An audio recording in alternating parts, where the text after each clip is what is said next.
Spinoza 1663, A Secret Formula for Prosperity. Just picture it, an old manuscript from 1663, tucked away for centuries in a library in Amsterdam.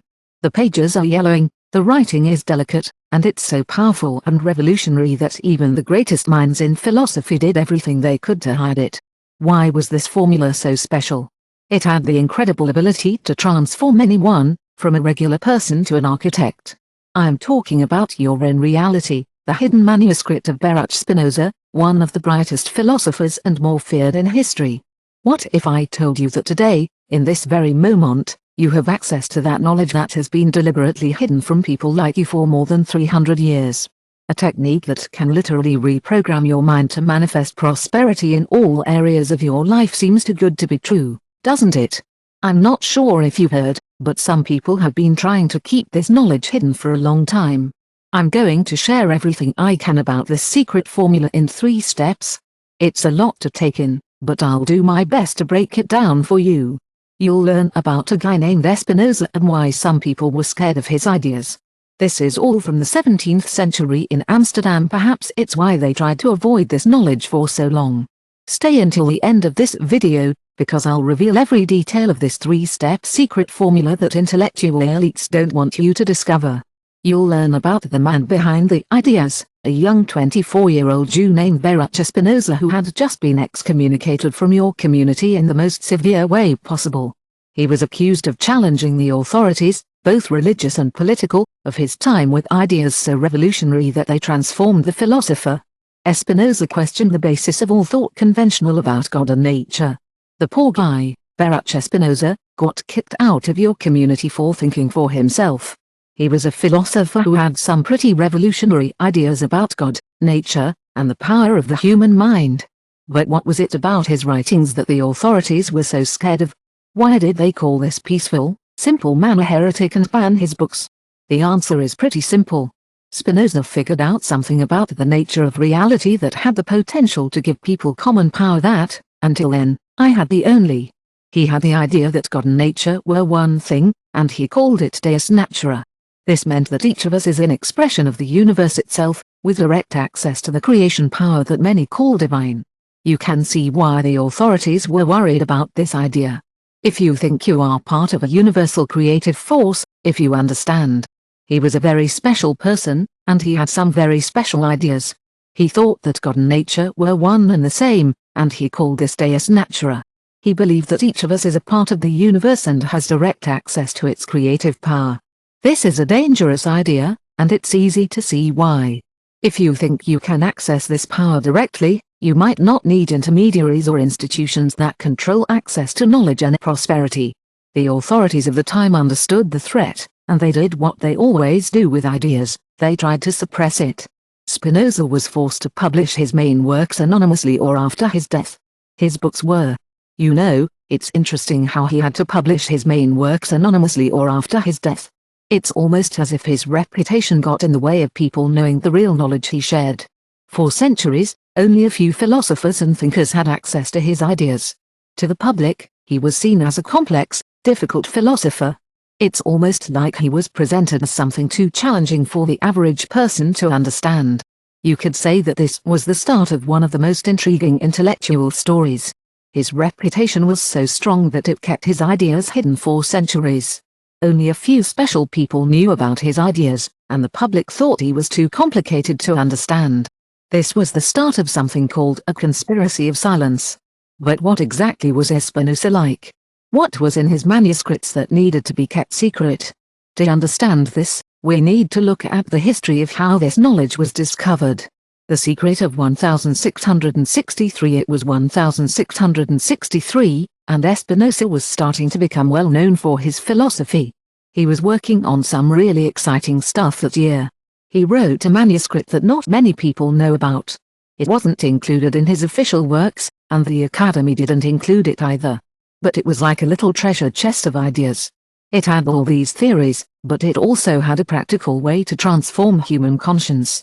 This manuscript was tucked away for centuries, but it's finally coming out into the world. In that same year, he wrote a manuscript that few people know about. It wasn't part of his official works, and the Academy didn't include it. But it was a practical distillation of his philosophy, with theories and a real method to transform human conscience. The manuscript stayed hidden for centuries, kept secret from scholars to scholars, until 1952. During the reorganization of a small private library in Holland, a set of pages was found. They were written with the handwriting of the philosopher Spinoza. The pages had a lot of knowledge that was far beyond philosophy. What those pages revealed was a 3 in 1952, during the reorganization of a small private library in Holland, a set of pages was found within a copy of the Ethics of Spinoza. These pages were written with the calligraphy characteristic of the philosopher and revealed a 3-step formula that was shocking. The pages were coded between philosophical reflections that explained how anyone could access the manifestation power of one's conscience. This technique unified the power of the mind with the laws of nature, allowing any practitioner to emphasize their reality. When this discovery arrived in academic circles, it was quickly suppressed and classified as speculative or non. The step formula was really surprising. It was written in a way that made you think about big ideas, like how we all have the power to create our own reality. It was like a secret code that connected the mind to the laws of nature. When people found out about it, the academic world tried to hide it. They said it was too speculative or not authentic. But when experts looked at the writing, they said it was real. So, why was it so dangerous to the people in charge of knowledge? They always thought that only experts could understand things. Think about what would happen if everyone could access this secret knowledge. It would be like a door opening to a world where we can all create our own reality. And it's been around for more than 350 years. I know that the whole dependency system, the intellectual and spiritual parts of it, would collapse. I'm excited to share with you the 3 steps of this secret formula. I'm not talking about it as an abstract theory, but as a practical method that you can start applying today. We're going to start with the first and most fundamental step. The first step of the liberation formula is mental. The first step of the formula is Spinoza's secret, which he called emendatio intellectus, the purification. In today's world, we can think of it as a kind of mental liberation.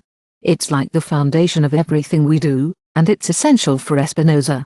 Our minds can get tangled up in all sorts of ideas, beliefs, and preconceptions. Sometimes these ideas can feel like clouds, blocking out the sunlight of our potential. But, even though the sun is always shining, we might not be able to see it or feel its warmth because of those clouds. We all have the power to create and accept ourselves. The first step is identifying and eliminating those ideas that don't serve us. Spinoza offers us a practical method for each belief we have about ourselves or our possibilities. We can ask ourselves, is this belief truly true, or is it just a mental habit that I adopted without question? Try this exercise, fast. Think of something you think is impossible for you to win. Money can certainly help you find love or achieve success. Now, ask yourself, is this a universal truth, or just something I believe to be true? If you're being honest with yourself, you'll see that many of the limitations we face are actually in our heads. They are not set in stone. From here, it's amazing to think about. Imagine your mind as a vast sky, clear and without a single cloud of doubt. At last, we can shine without obstacles. This is the state that Spinoza called libertad intellectual, a state where you are no longer a prisoner of beliefs imposed from the outside. This liberation process can be a bit uncomfortable at first, but that's okay. We will face ideas that we've held onto for a long time, and some of them are deeply rooted in our identity. But, as Spinoza said, discomfort is part of freedom. He wrote about this in a new manuscript that was recently discovered. Inadequate ideas is finally out there, ready for you to reconnect with the whole. And that's exactly what the second step of the formula is all about.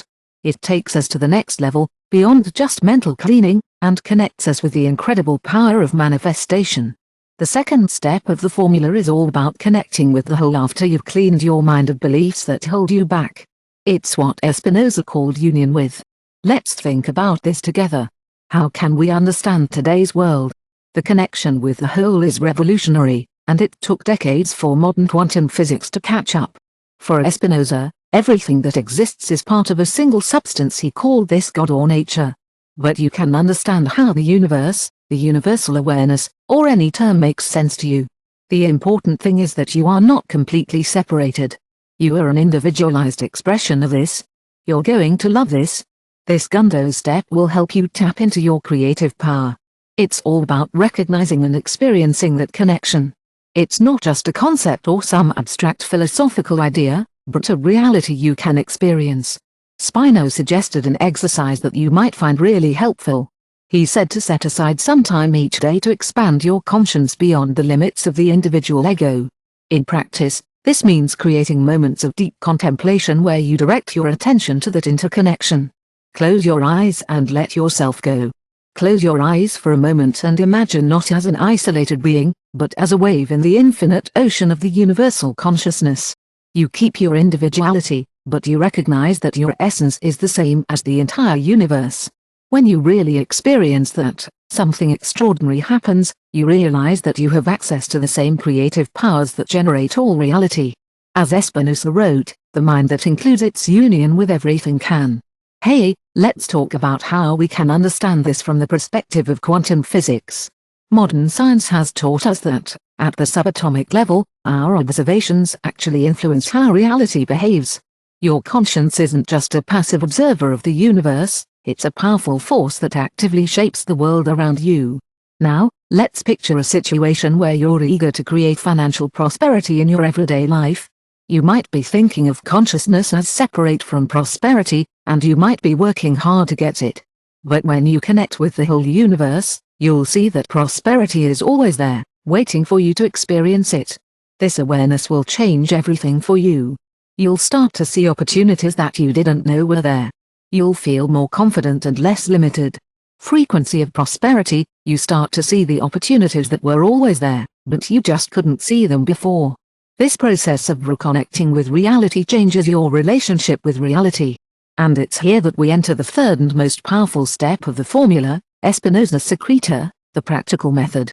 To direct that connection, the third step of the formula, the assumption method, the third and most transformative step. The Spinoza's secret formula is really something special. He called it discovered of potential imagination is or in his new manuscript. In today's terms, it's like the method of assumption. It's the most practical and powerful of the formulas that can transform philosophical understanding into tangible results. The principle is revolutionary in its simplicity. First, you should clean your mind. Then, reconnect with yourself. After that, you should actively assume the state of hey, have you ever considered that what you want to express is already within you? It's not just a fantasy or visualization, but a reality you can experience right now. What does it feel like in every part of your being?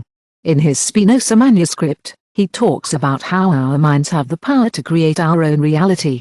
It's amazing how our minds can imagine things that aren't physically real yet, but exist as possibilities in the universal substance. To really understand this, let's make a connection.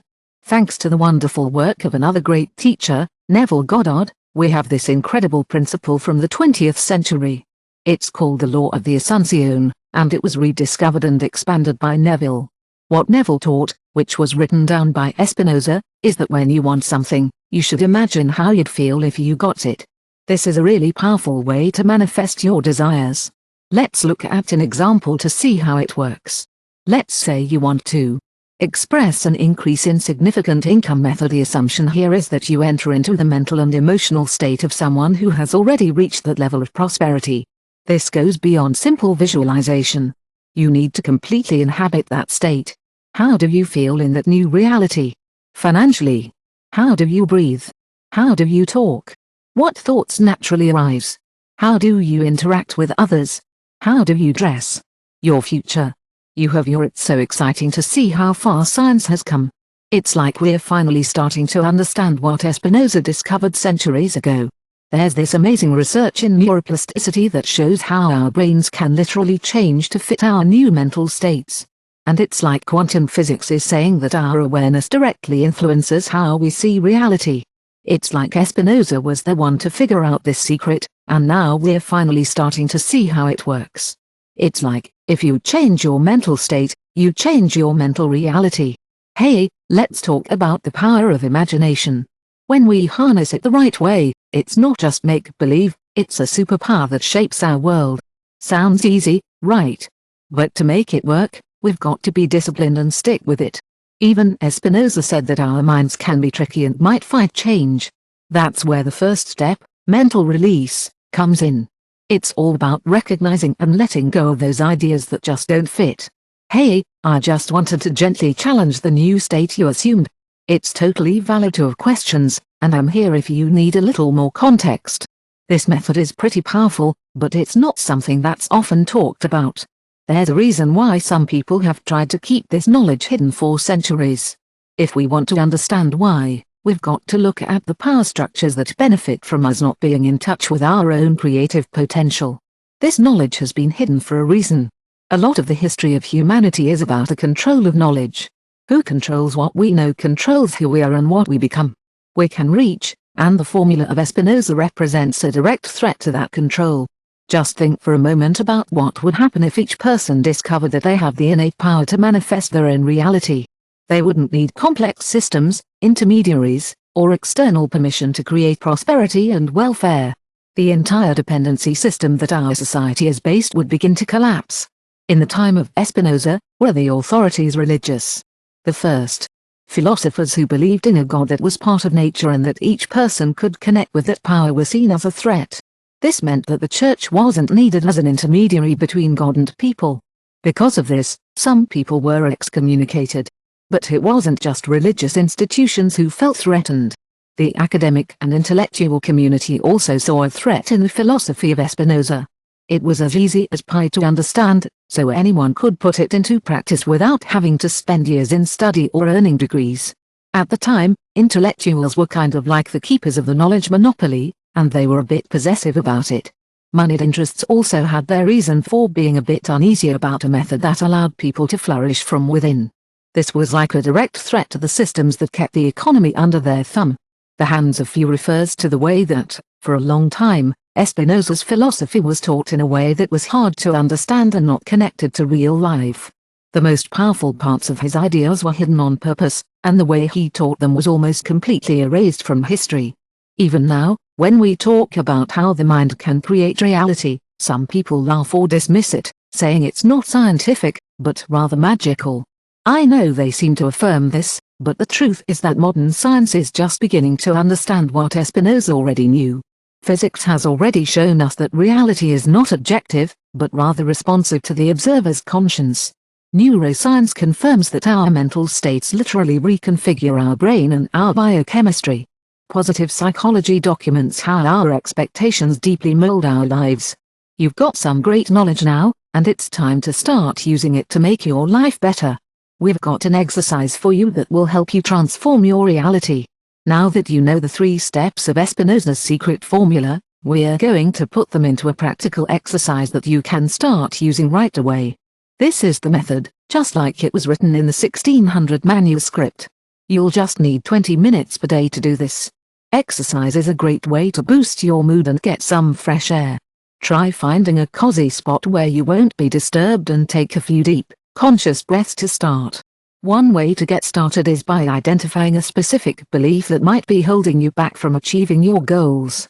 It could be anything from feeling like money doesn't come easily for people like me to needing to work really hard to succeed. Now, let's dive in and start asking some questions that can help you break free from these beliefs and embrace a more positive outlook. I totally get where you're coming from, and I really believe that belief is universal. But I've also seen examples that go against it. If I hadn't seen it for myself, I would have never believed it. I understand how you feel, and I want you to know that you have the power to free yourself from those limitations. Just picture those beliefs as dark clouds that dissipate, revealing a clear and bright sky. That's the state of mental clarity that Spinoza called libertad intellectual. Second step: connection. With the all, you can expand your conscience beyond the limits of your physical body. Imagine that you are an individualized expression of universal consciousness. Breathe deeply, and picture that with each inspiration, you absorb the infinite energy of the universe. With each expiration, you melt. Imagine that you are a wave in the infinite ocean of individual existence in your form, but inseparable from the essence of everything that exists mentally. I am a living expression of a divine creative power that exists within every cell of the universe. Every aspect of existence, including the potentiality of things yet to be, is present in me as possibility. The third step is the assumption method, which is truly powerful. Here's how it works. Choose to envision yourself in the mental and emotional state of someone who has already achieved what you aspire to. Don't picture it as something distant in the future, instead, experience it as your current reality. How would you feel if you had already achieved your goal? Imagine being in that kind of prosperity. What would your day look like? How would you move around the world? What would your posture, breathing, and tone be like?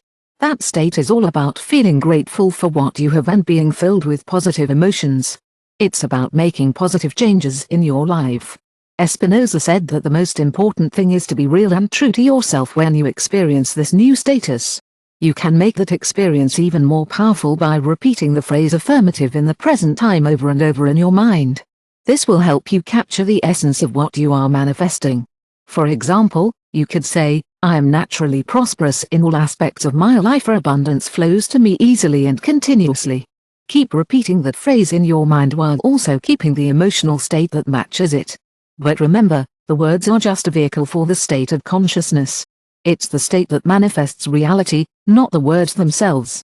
Your exercise ends with a beautiful declaration of delivery and trust. This is already made in the field of infinite possibilities. Now, allow that to manifest in your physical reality at the perfect time and in the perfect way. It's so important to be consistent in this practice. I've tried this method, and I've seen extraordinary results in only 21 days of daily practice. You'll start to see synchronic opportunities and unexpected creative insights emerge, and changes in the way people respond to you. It's important to remember that this method isn't about replacing physical action, but rather transforming the quality and direction of that action. As Spinoza wrote, the right mind guides the body towards actions that manifest what has already been conceived. This knowledge has been hidden for centuries, but now, thanks to the Spinoza secret formula, we have the incredible opportunity to connect mentally with the whole, and the method of the assumption is a path that has been proven to transform your reality from within. The power to manifest prosperity, abundance, and realization has always been within you, waiting to be awakened. Imagine what your life would be like in 30 days if you applied this ancestral method daily. What reality would you create for yourself? What level of prosperity would you manifest? The manuscript of 1663 was not hidden by chance. It contains the transformative power that institutions always feared is yours to claim, and you can start today. Share in the comments which aspect of your life you'll transform first using the secret formula of Spinoza. Be sure to watch our next video, where we'll reveal the techniques other great philosophers of history used to manifest their elders' realizations.